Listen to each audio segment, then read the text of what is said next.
Laissez-moi vous raconter mon histoire. Je crois en Jésus, dans un pays où ma foi est illégale. J'ai été arrêtée et enfermée pendant des années, parce que j'ai refusé d'abandonner ce en quoi je crois. Je suis devenue un symbole politique de lutte pour la liberté de religion, et aussi un symbole de résistance pour les chrétiens persécutés. Je suis enfermée depuis 1730. Je suis enfermée depuis 2010.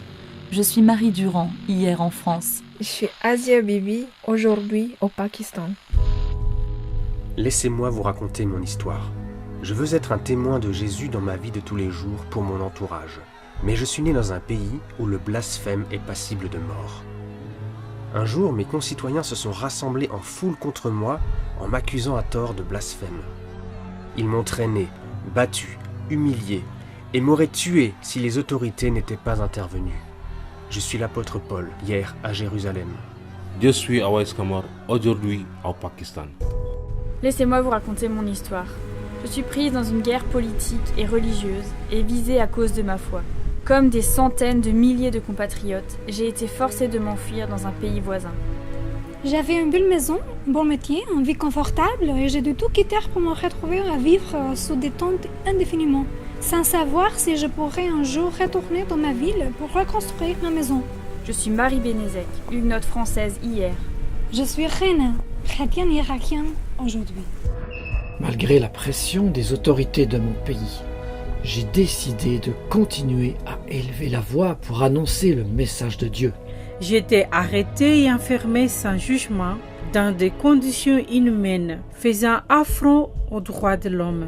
Je suis le prophète Jérémie, hier, qui a connu l'enfermement dans une citerne. Je suis la chanteuse Hélène Béran, aujourd'hui, qui a connu l'enfermement dans un conteneur en Érythrée. Parce que la police a trouvé une Bible chez moi, j'ai été arrêté avec toute ma famille et condamné à une vie d'enfermement, de torture, d'humiliation et de travaux forcés. Je suis l'un des 3500 Français huguenots envoyés aux galères hier. Je suis l'un des 40 000 chrétiens nord-coréens en camp de travaux forcés aujourd'hui. Parce que j'ai abandonné la religion de mon pays pour suivre Jésus-Christ. J'ai été flagellé en public de 40 coups de fouet selon la loi religieuse en vigueur. Je suis l'apôtre Pierre, hier en Israël. Je suis Sophia aujourd'hui, en Somalie.